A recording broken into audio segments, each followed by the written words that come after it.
Yes, I am.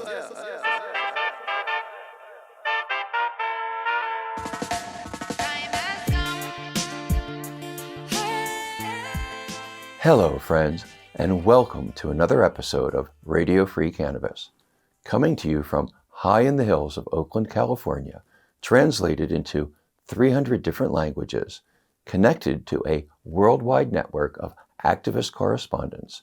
We are the voice of the global cannabis freedom movement, and I am your host, Steve DeAngelo. Please subscribe to this channel if you haven't already. And remember, our show is also available on Social Club TV, on the app, or online. And please support the companies that support this show: Happy Monkey, the Astor Club, and Liberty Clothing. Global cannabis headlines this past month have been mixed. In some places, we've seen rapid and unexpected progress. In others, we continue to see stories of heartbreaking injustice and oppression. On the positive tip, the U.S. and international cannabis community has been riding a wave of good feelings emanating from the recent legalization of cannabis in multiple jurisdictions, including most notably the state and city of New York. While much has yet to be determined, many of us believe that the New York legislation may give birth to the most progressive and diverse cannabis industry seen anywhere in the world thus far, and will add fuel to the already burning hot issue of federal legalization. We'll have a special on-the-ground report from New York later in the episode. Sadly, the southern state of Mississippi seems to be moving in the exact opposite direction, making itself a contender for being one of the most cannabis-ignorant jurisdictions on the planet.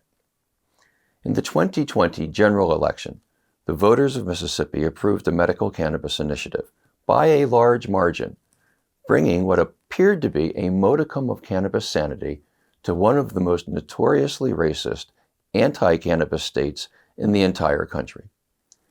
But just as Mississippi's newly legal and licensed cannabis companies were beginning to set up their businesses, the state Supreme Court invalidated the initiative and entirely threw out the medical cannabis laws, bringing the company's plans to a sudden halt.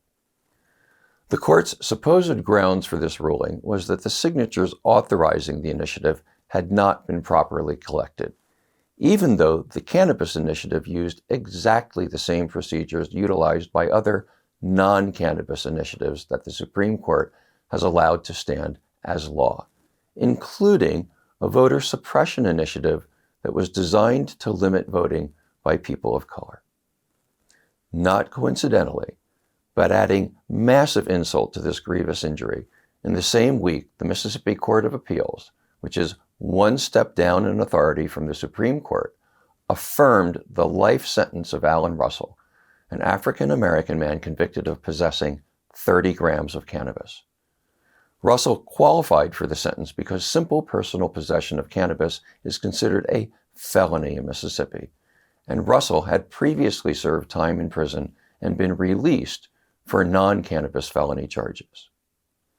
And so another one of our brothers, another member of the cannabis tribe, an African-American brother who had already paid his debt for earlier crimes, faces spending the rest of his life in prison just for using and possessing a tiny amount of cannabis. While overwhelmingly white investment bankers and stockbrokers in the United States are allowed to accumulate intergenerational wealth, growing and selling vastly larger quantities of the same substance.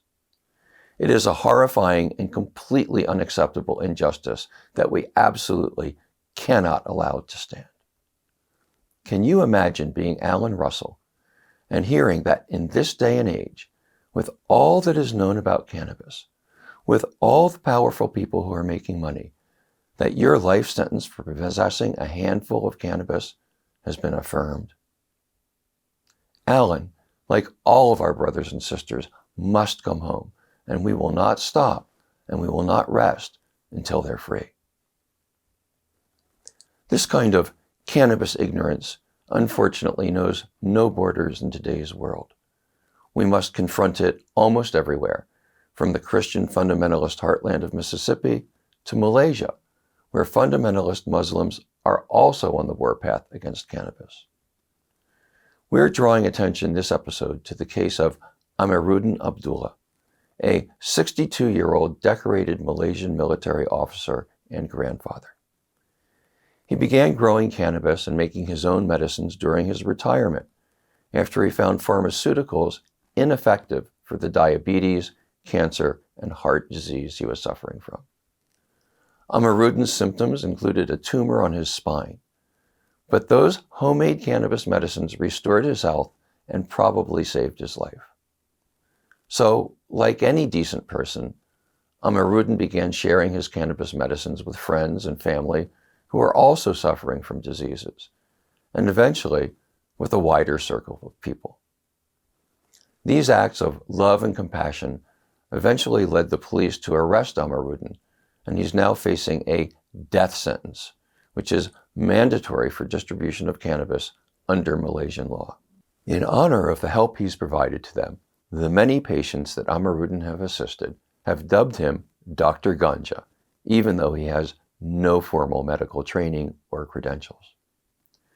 Dr. G's court case has been repeatedly postponed over the course of the last 4 years. His next hearing is May 31st, where he will face 4 prosecution witnesses, even as international news media have reported that the Malaysian government is now considering an end to all death sentences for cannabis offenses, as well as further reforms to its cannabis laws.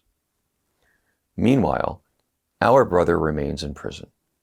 His health is failing, his family continues to suffer, and Dr. G continues to be shamed and humiliated for simply doing the right and decent thing, for saving the lives of his fellow citizens. Now, this story would already be horrifying if it just ended here, but we now know that in fact at least 2 other men, Muhammad bin Zainal and Muhammad Luqman, are also in prison, facing death sentences for their roles in spreading cannabis medicine and cannabis freedom in Malaysia. We're only just beginning to learn more about their cases, and we'll pass on more details as we get them. This important information is coming to light today because of the bravery of Dr. G's family, the courage of Malaysian cannabis activists, and the love of the Malaysian branch of the International Cannabis Tribe, who have reached out to the Last Prisoner Project and produced a film telling his story, Ayahku Dr. G, which translates as My Father Dr. G. To our sisters and brothers in Malaysia and in Mississippi, know that you are not forgotten. There's a lot of talk these days about the amount of money that's being made in the new legal cannabis industry, about all the excitement of emerging markets and new technologies and a wave of cannabis millionaires and billionaires. And we certainly welcome all that prosperity here at Radio Free Cannabis. But we also believe that the most important part of the cannabis story is the new healing and freedom that this plant is bringing all around the world. The wonderful changes it's making in a world that needs change so desperately. So we'll continue to tell the stories of the heroes who are risking their lives to make it happen. Don't lose hope. We will never forget you. We will never abandon you. And I promise, one day all of us are going to march together to victory. I know this truth because I've lived it. The recent legalization of cannabis in the state and city of New York is one striking example from my own life. I was 16 years old in 1975, the first time I marched in the Yippee May Day Cannabis Freedom March, and it was nothing like today. We were surrounded by hostile cops who picked us off and hauled us away one by one for beatings and arrests. There were no elected officials there to address us. There was no news media to tell our story. There was no legislature willing to take action. Back then, legalizing cannabis was considered a crazy, unattainable hippie dream. This year, at the age of 62, I smoked my first legal joint in New York. I smoked it openly and proudly right in the middle of Broadway, marching at the head of this year's Freedom March, along with the half dozen of my old Yippie comrades who have survived to see this day. After the march, I walked with friends crosstown to the Astor Club, one of the new consumption lounges that are opening up all around the city. And on the way, completely unable to restrain ourselves, we stopped at a bench in the middle of a traffic island, rolled up a fat joint, and started blazing away, with not a care in the world. Not a care in the world. We were able to do that because the law in New York now makes it legal to smoke a joint anywhere that you can smoke a cigarette.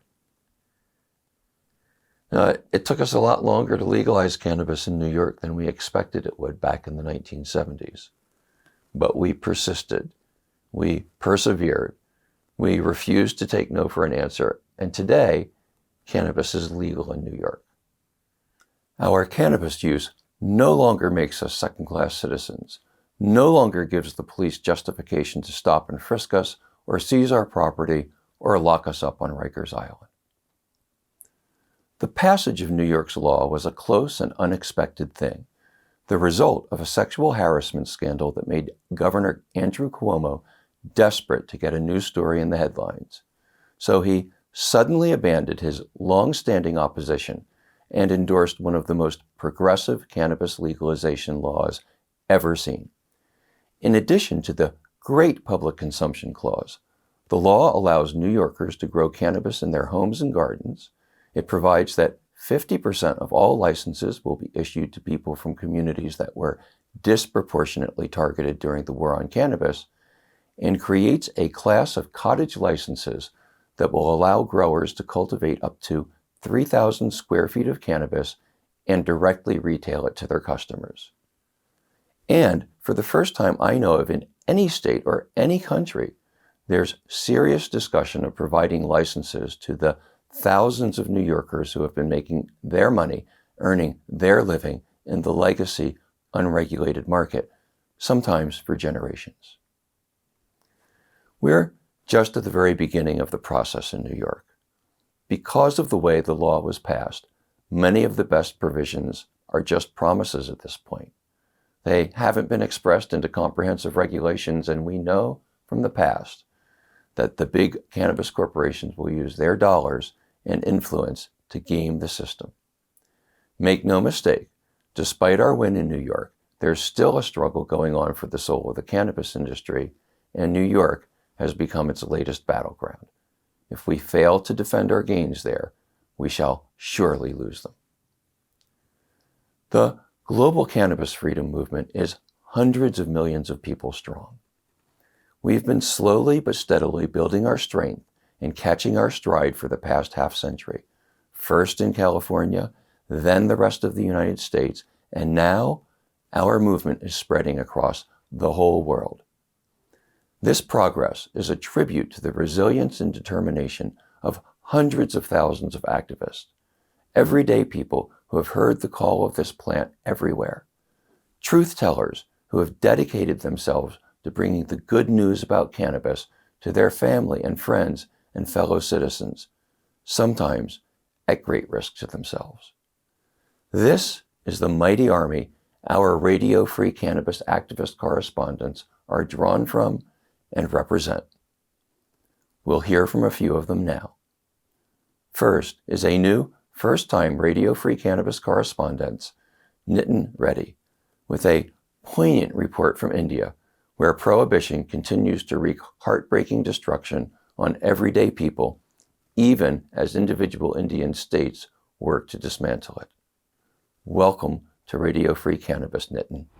Thank you, Steve. In India, we are dealing with a sacramental role for cannabis, ranging from ancient time to present day. For thousands of years, the plant has been valued for food, medicine, shelter, clothes, spiritual or consciousness awakening needs. Yet, the plant was prohibited on November 14, 1995 because of propaganda created by the US government and their corporate bodies. The decision to ban and classify cannabis along with a bunch of lethal drugs was a systematically plotted accident of history with no clear-cut root of evidence. The plant, which was called Vijaya in our Vedas, Banga in our Ayurveda, Bangi, Ganja, Shivapatre or Prasad by sadhus and yogic people, was taken away from us and advertised as a dangerous drug. Today, in 2021, a yogic medicinal sacred native plant is struggling for its existence in its very own nation. Though there are 7 states which has legalized cannabis for medicinal and industrial uses, there are many loopholes. War on cannabis has destroyed many lives, eradicated many communities, violated our basic fundamental rights, and ravaged many social problems we deal with today. Corruption is one of the major problems directly affecting our cannabis farmers. I would love to report an incident about a cannabis farmer I met a couple of months back. He is a 70-year-old man who has been growing the plant for 50 years. He used to provide cannabis to the nearby Shiva temple for puja, and this occupation was passed on to him by his ancestors. Just some months back, his 60-year-old wife and 48-year-old son were sentenced to 14 years in prison for cultivating the plant.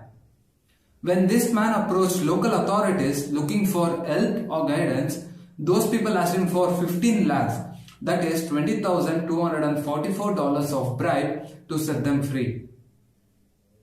Now this poor man is all alone battling for the commutation of his loved one's sentence, or else they remain behind bars until 2034. For many farmers, this very old plant is one of the only ways to make a living, and their only problem is cultivation of cannabis is illegal in India. While many nations across the globe are making a tremendous amount of revenue by doing the same activity, this man is struggling for his basic fundamental right in the world's largest democratic nation. His right to freedom, choice, privacy, spirituality, and consciousness has been seized by the system. This is just the voice of a single farmer out of thousands who are suffering daily just because of these illogical laws which were imposed just 36 years back. Laws are made for the people. People are not made for the law. We can reform these laws only with education because it can unite people. The education imparted by art with no selfish motive can create a revolution in our society. So let's talk cannabis and break the taboo attached with it. Start writing to your local representatives. Tell them the miracles this beautiful plant can offer mankind and Mother Earth. She can heal hundreds of diseases ranging from insomnia, stress, epilepsy to cancer. This is just a plant that was put behind bars for no absolute reason. This is Nithin Reddy from Mahavijaya Andolan, India, reporting for Radio Free Cannabis. Thank you, Nitin, for that great first report. The next time some ignorant yahoo tries to convince me that cannabis prohibition doesn't really hurt anybody, I'm going to share this story of a 70-year-old grandfather peacefully and privately pursuing a profession handed down to him through generations of ancestors, who as a result has had his family kidnapped, imprisoned, and held for ransom by uniformed thugs, and had his livelihood and property threatened with total destruction. The truth is that cannabis prohibition wounds millions and millions of people, and it wounds us deeply, and we're tired of it. We're sick and tired of it all over the world, and we're not going to take it anymore. The cannabis tribe is rising. Next, we hear from Nicole Lonergan, reporting from Ireland. Thanks, Steve. Here in Ireland at the moment, less than 80 people have access to medical cannabis products, which are picked up by a courier in the Netherlands and then transported back here to patients in Ireland. Patients under the current licensing system are still being ignored by the Irish government, and they're left to pay anywhere from €600 all the way up to €9,500 every 3 months for their prescriptions.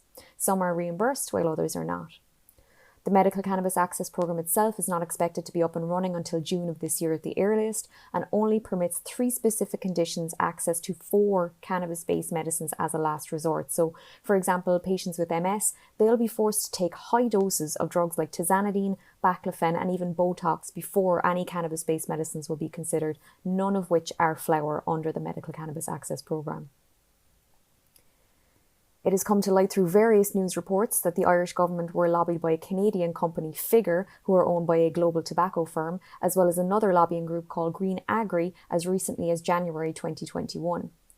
While meeting with these groups, the Irish government continued to target CBD businesses and to ignore cannabis patients and advocates all across Ireland.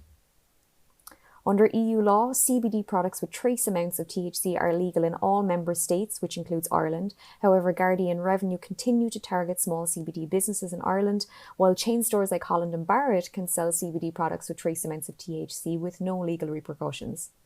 Many of these small businesses have active, ongoing cases against the state, the dates of which keep being pushed back, and these businesses continue to have their stock seized.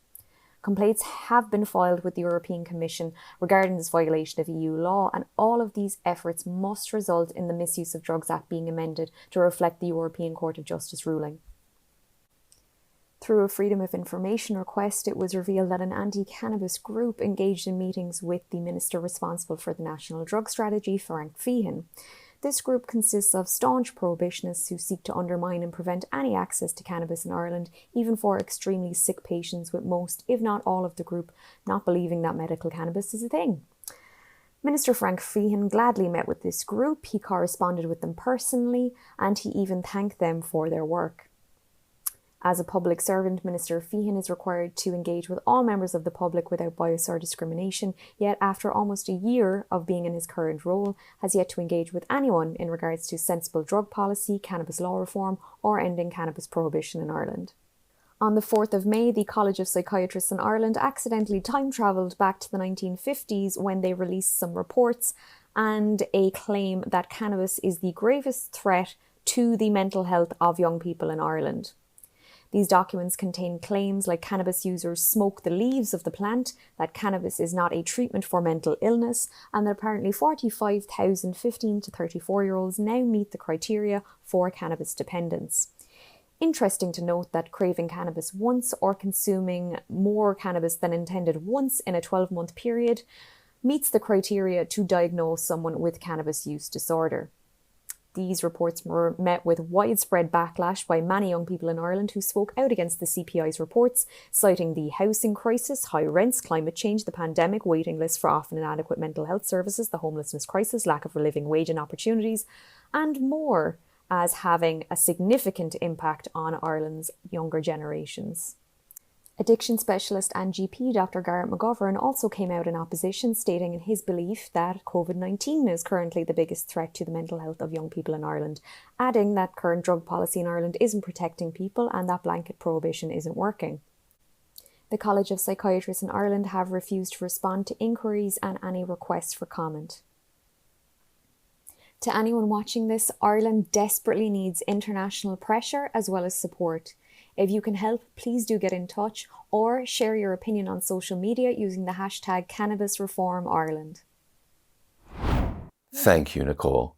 It's heartbreaking to hear about the level of ignorance, corruption, secrecy, and hypocrisy still surrounding cannabis in Ireland. We deeply appreciate your efforts to keep us informed and your persistence and courage for speaking the truth to an establishment so deeply mired in its own misinformation. We hope to see a mighty, blazing Irish cannabis freedom army line up behind you to take on these dinosaurs and send them back to the past where they belong, and make sure they never dare to darken the doors of our homes and our freedom ever again. Next, we take a look at the historical background and latest news of cannabis prohibition in the United Kingdom with another new first-time radio-free cannabis activist correspondent, Keshav Jatin Kapoor. Cheers, Steve. I'm glad to be here to rep for the UK and attempt to offer up a concise history of cannabis prohibition in Britain, along with where we stand right now. So let's get right into it. Now, since the UK has completed its transition into Brexit after its infamous referendum over 4 years ago, many are beginning to ask the question if cannabis legalization is a likely step in Britain's quest to become a strong standing sovereign nation.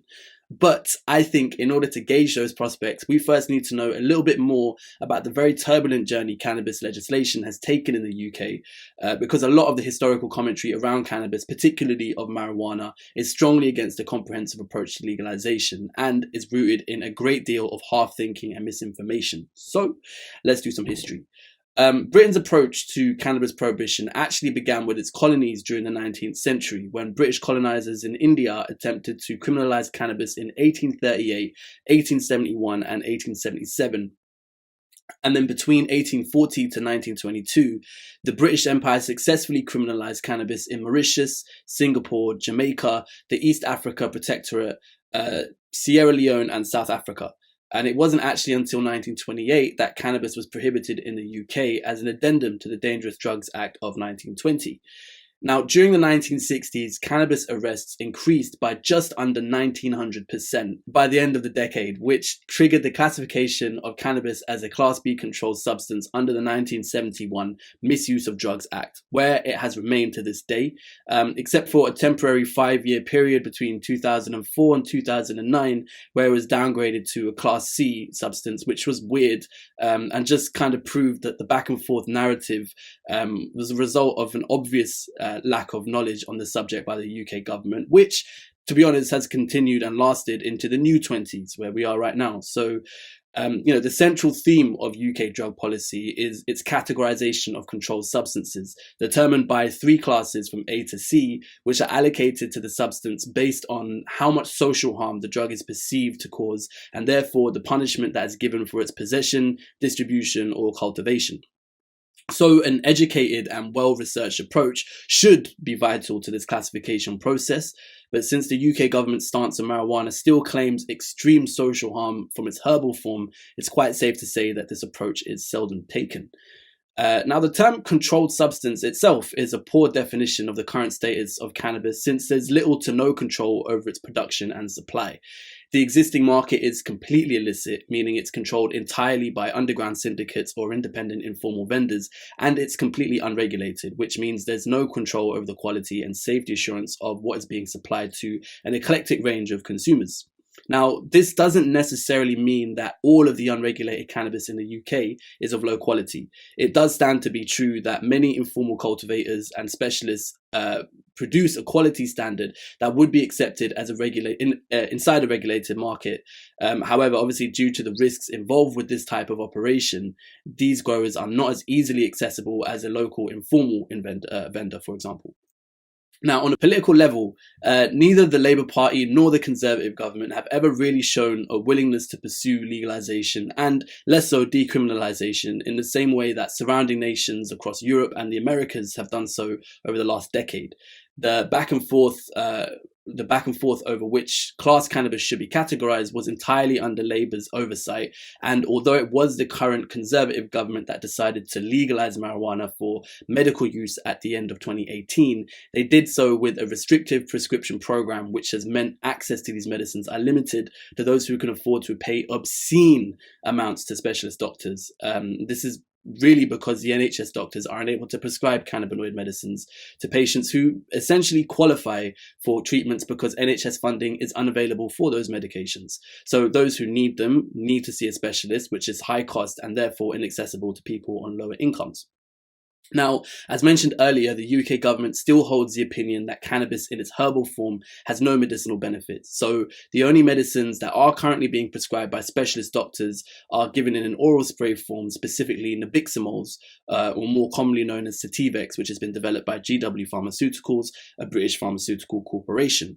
Now, on the topic of decriminalisation, the dialogue is weak, and actions surrounding restorative social measures for communities where cannabis prohibition has created or enforced damaging stereotypes and experiences is closest to none. The discussions on legal reform lack details into different types of reparative measures that should be implemented, and instead focus on shifting from criminal prosecutions to civil penalties and fines, with little to no mention of how any profits derived from such measures would be spent on to correct social damage, to pursue medical research, or to subsidize access to medicine through the National Health Services, which I think is fair to say a primary directive for any well-informed cannabis advocate in the UK. So, to summarize, I think we could say that Britain's legislative reforms for cannabis have only ever focused on its reclassification as a controlled substance, and now to the growth of medicinal wholesaling and exports from British pharmaceuticals to bolster economic growth in the private sector, with no thought or consideration around the benefits of a comprehensive legal reform to decriminalise and fully legalise cannabis, as well as reinvest in the closing of the cannabis health equity gap via private sector taxation and profits accumulated via civil penalties. And I guess to summarize the summary, the UK's approach to legislative reform really does need to expand into a more mature dialogue that can take into account the various benefits and opportunities for social investment, as well as the potential for strong economic growth. I've been Keshav Jatin Kapoor. Thank you for having me on Radio Free Cannabis, and I look forward to speaking with you all again very soon. Thank you, Keshav. Your report illustrates the tremendous amount of ignorance, hypocrisy, racism, and corruption that UK activists are up against. We know that these kind of circumstances, and the kind of circumstances that Nicole is facing in Ireland, and that thousands of other activists around the world face every day, can make your lives feel difficult and make the mission seem daunting and victory seem distant. So we salute you and applaud you for persisting through the shadows of prohibition and promise you this: the light of freedom is closer than it may seem right now. One day, activists everywhere will be celebrated for saving lives, for caring enough to stand up, for having the fortitude to challenge the law when it was so clearly wrong. We're going to close out this episode with a report from Dr. Gary Richter, one of the earliest pioneers of veterinary cannabis medicine and the vet that I take my own dogs to. One of the lesser-known facts about cannabis is that every single animal on our planet, with the exception of insects, has an endocannabinoid system and can derive health benefits from ingesting cannabis. That's great news for those of us humans who have close animal friends and family members. But veterinary cannabis needs to be handled very carefully, preferably under the care of a licensed veterinarian. Today, Gary's going to describe some of the factors that stand in the way of that goal and how we can overcome them. Thanks, Steve, and thanks for allowing me to talk to people and to talk to you about something that's really important, not only for veterinary medicine, but also for anybody who owns or loves a pet. And what I want to talk about today is medical cannabis for animals. I've been a veterinarian in the Bay Area for over 20 years, and without a doubt, the most significant thing that I have seen happen in veterinary medicine in the past decade has been the advent of the use of medical cannabis products for animals. We're all aware of the benefits that medical cannabis can have for people, whether it's pain control, seizures, anxiety, anti-cancer effects, what have you. All of those potential applications work in veterinary medicine as well. It's been an absolutely unbelievable thing to be able to begin to incorporate cannabis into treatment protocols for my patients. There is a problem, however, and the problem is number one, there's a lack of education amongst the veterinary community. And perhaps more importantly, number two, there's a real lack of understanding as it pertains to the regulatory aspects of all of this. For example, in California, a number of years ago, the Veterinary Medical Board sent out a letter to every veterinarian in the state telling them that if they discussed or recommended cannabis for their patients, they would put their license at risk. And not surprisingly, that led to most veterinarians in the state refusing to have anything to do with cannabis for fear of their livelihood. Well, we've since been able to get some of that changed by passing legislation in California that allows veterinarians to discuss cannabis. But really, this is it's a much broader issue. It's not only a California issue, it's a nationwide issue. And veterinarians in every state are faced with the challenges associated with people coming in and wanting to know how to use cannabis for their pets, this lack of education for the veterinary community, and really just a complete sort of open space as far as what the regulations are. There are states that say it's fine. There are states that say it's not fine. There are states that haven't made a decision. And the entire veterinary profession is sort of in flux right now. And what that led to was both myself and a number of my colleagues, we put together an organization last year called the Veterinary Cannabis Society. The Veterinary Cannabis Society, it's a 501c3 nonprofit. And our mission is really three things. Number one, educate the veterinary community and educate pet owners about how medical cannabis can be used safely and effectively. Number two, work with regulatory agencies and legislatures to make sure that appropriate, sensible legislation is passed to protect both animals and veterinarians.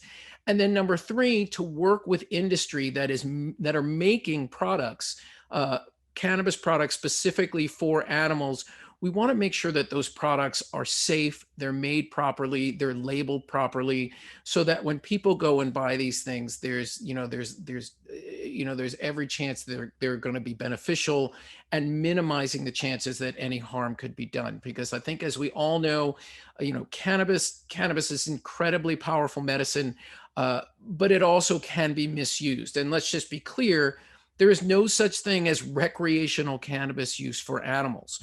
So, your pet getting high, either intentionally or by accident from a dosing mistake with medicine, is never going to be something that's acceptable. And that's really where the veterinary profession needs to come in, is to give people guidance on which cannabis product is best, what dose is best, what to look out for, just like I would make recommendations for any pharmaceutical, for any other herbal therapy that I may use in my office.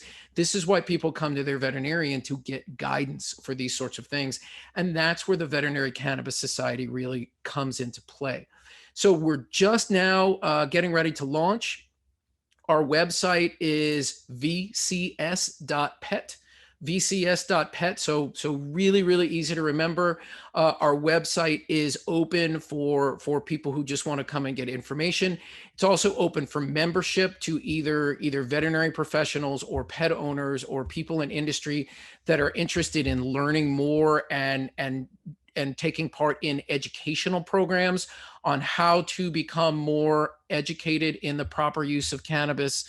And we're certainly looking for anybody out there who may be a pet lover, understands medical cannabis, and really wants to get involved here. Anything from administrative to advocacy to financial support, anything that anybody may be able to do to help the organization would be much appreciated. If you go to vcs.pet, if you have anything to add, any suggestions to make, you can just go to the contact us page, and we would love to hear from you. But thanks so much for this opportunity to talk a little bit about medical cannabis for pets. It's such an important topic to make sure that these powerful medicines are being used safely and effectively. So again, thank you, and we hope to see you on the VCS website. Thank you, Gary. Friends, please pay careful attention to Gary. In my personal experience, I've seen cannabis be tremendously helpful for pets, but I've also seen inappropriate dosing of pets, and on a few occasions, I've seen cannabis cause real damage. So be careful. And remember, it's not ethical to alter the consciousness of a creature who cannot consent to that alteration.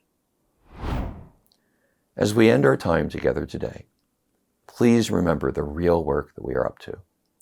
Our movement isn't just about making cannabis legal, even though that's a critical part of the mission.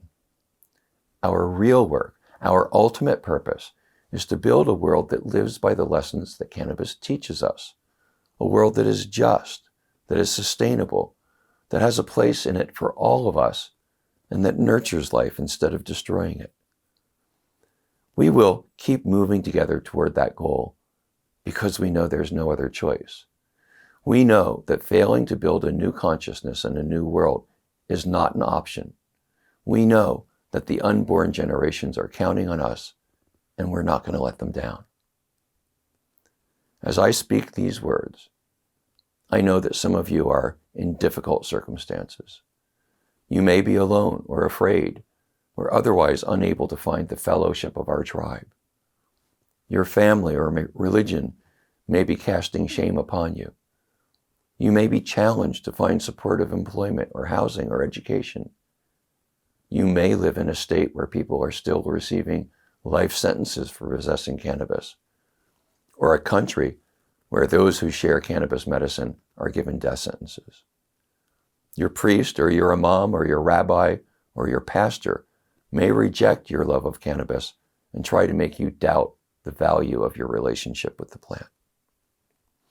Wherever you are, whatever the circumstances, know this: as long as you love cannabis, you will never be alone. There are hundreds of millions of us worldwide. We are a global tribe larger than most nations, and we know that none of us will be truly free until all of us are truly free. We've committed ourselves to legalizing cannabis and creating a world that lives by its lessons, and we will not stop and we will not rest until we achieve that mission and each and every one of us can step into the full light of freedom. Until our next episode, be well and stay strong.